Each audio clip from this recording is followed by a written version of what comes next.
Blast పై ప్రధాని Modi serious అయ్యారు. భూటాన్ పర్యటనలో ఉన్న మోదీ ఢిల్లీ పేలుడుపై స్పందిస్తూ ఆవేదన వ్యక్తం చేశారు.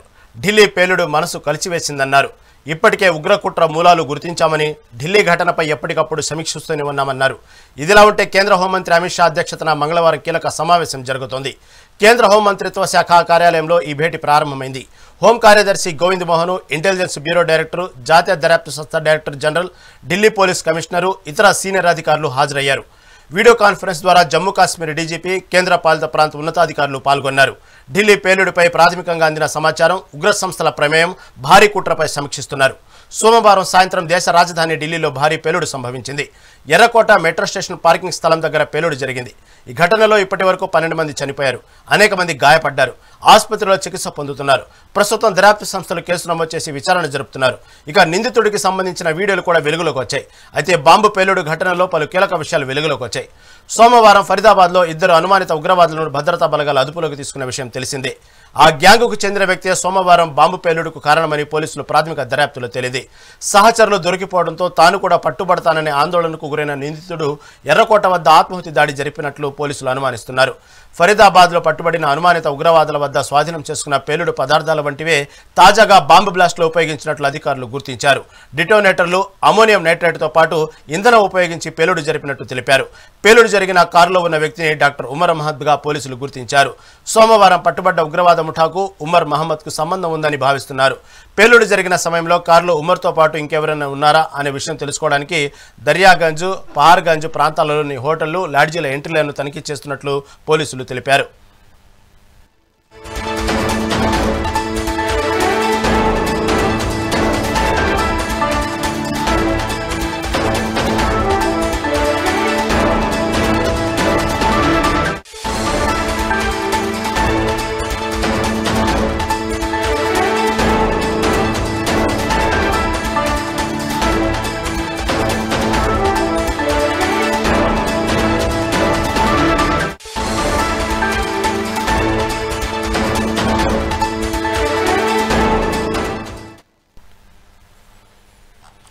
ఢిల్లీ బ్లాస్ట్పై ప్రధాని మోదీ సీరియస్ అయ్యారు. భూటాన్ పర్యటనలో ఉన్న మోదీ ఢిల్లీ పేలుడుపై స్పందిస్తూ ఆవేదన వ్యక్తం చేశారు. ఢిల్లీ పేలుడు మనసు కలిచివేసిందన్నారు. ఇప్పటికే ఉగ్ర కుట్ర మూలాలను గుర్తించామని, ఢిల్లీ ఘటనపై ఎప్పటికప్పుడు సమీక్షిస్తూనే ఉంటామన్నారు.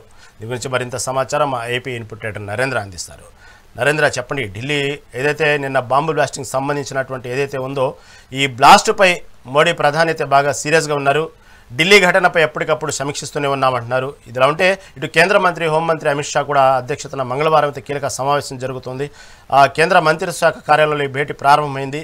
దీనికి సంబంధించి ఇప్పటికే నిన్న ఏదైతే 3 ఉగ్రవాదులు పట్టుబడ్డారో, దాదాపుగా ప్రాథమిక అంచనా ప్రకారం ఆ 3 ఉగ్రవాదులకు సంబంధించినటువంటి గ్యాంగే ఈ బ్లాస్ట్లో పాల్గొన్నారనేటువంటి ప్రాథమిక అంచనాకు వచ్చినట్టు ఆధారాలు కనబడుతూ ఉన్నాయి. దీని గురించి మరింత సమాచారం ఏదైతే నిన్న ఢిల్లీలో జరిగినటువంటి బాంబు పేలుళ్లపై ఈ రోజు భారత ప్రధాని నరేంద్ర మోడీ స్పందించారు.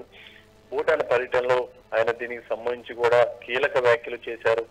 నిన్న జరిగినటువంటి బాంబు పేలుళ్ల వెనక కుట్ర కోణంపై ఏజెన్సీలు దర్యాప్తు మొదలుపెట్టింది.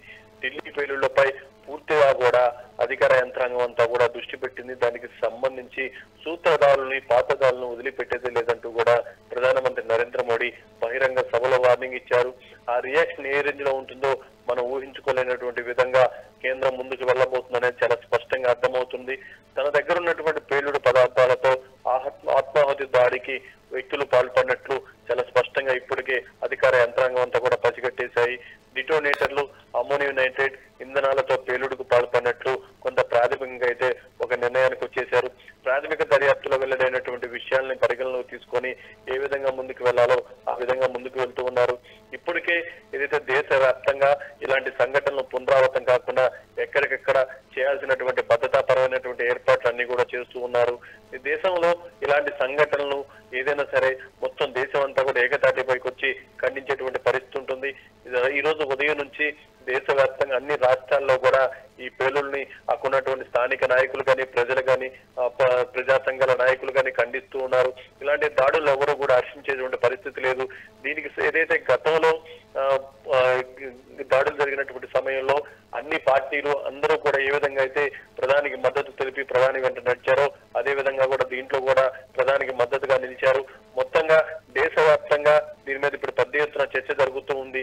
ఈ బాంబు పేలుళ్లకు సంబంధించి సూత్రధారులు ఎవరైతే ఉన్నారో, పాత్రధారులు ఎవరైతే ఉన్నారో వాళ్ళందరినీ కూడా ఒక్కొక్కరిని చట్టం ముందు నిలబెట్టే విధంగా మేము ముందుకు వెళ్తామంటూ ప్రధానమంత్రి నరేంద్ర మోడీ బహిరంగంగా వార్నింగ్ ఇచ్చారంటేనే మనం దీన్ని ఆయన ఎంత సీరియస్ గా తీసుకున్నారో అర్థం చేసుకోవచ్చు.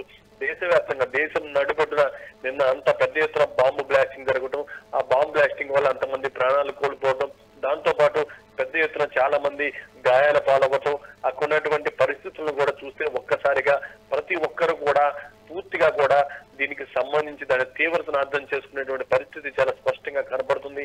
మొత్తంగా దేశం నడిపొట్టున జరిగినటువంటి బాంబు దాడికి సంబంధించి ప్రధానమంత్రి నరేంద్ర మోడీ కూడా ఈ రోజు బహిరంగంగా మాట్లాడటం, దానికి సంబంధించి సంబంధిత నిఘా వర్గాలు కానీ లేకుంటే అధికార యంత్రాంగం కానీ దానికి కీలకంగా వ్యవహరించిన వాళ్ళందరినీ కూడా చట్టం ముందు నిలబెట్టే విధంగా పక్కాగా ముందుకు వెళ్తున్నారు. Rahim. Right Narender, right, thank